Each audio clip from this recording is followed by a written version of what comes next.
आज एक बार फिर मेज़बानों की दरख्वास्त पे टेबल पर तो बैठे हैं पाकिस्तान और अफ़गानिस्तान के हुकाम।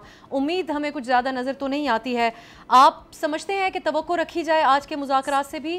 तवक्को अब इतनी रखनी चाहिए कि जो बेस्ट केस सिनेरियो है वो ये हो सकता है तुर्की या इस्तांबुल टॉक्स का कि जी बातचीत मज़ीद जारी रखी जाए। ये नज़र तो ये आ रहा है कि यही बेस्ट केस सिनेरियो अब तक जो ऑप्टिमली नज़र आ रहा है। जिस तरह के बयानात जैसे इफ्तिखार भी रेफ़र कर रहे थे कि अफ़गानिस्तान की तरफ से आ रहे हैं, ज़राए के ज़रिए ही वो दे रहे हैं। उसके बाद जो नेगोशिएशन विंडो है वो बिल्कुल ही श्रिंक होती जा रही है।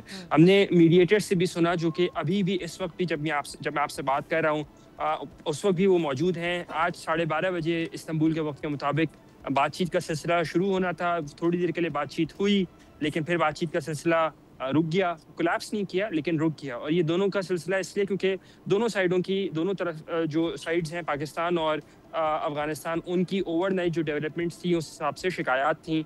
पाकिस्तान के जो नेगोशिएटर्स थे उन्होंने अपने स्टांस के ऊपर प्रेस किया। अफ़गानिस्तान की साइड का ये कहना था कि जी पाकिस्तान की वो डिमांड्स मानने को तैयार नहीं थे और जो कैलकुलेटेड लीक्स अफ़गानिस्तान की तरफ से आई उस हवाले से भी कोई नाराज़गी का हमने देखा कि नेगोशिएटर्स के साथ जो मीडिएटर के साथ है उसका भी इज़हार किया गया।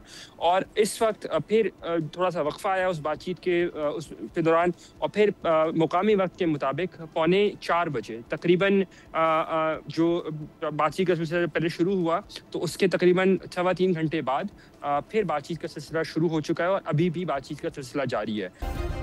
सब्सक्राइब करें और बेल दबाएं ताकि कोई खबर रह न जाए।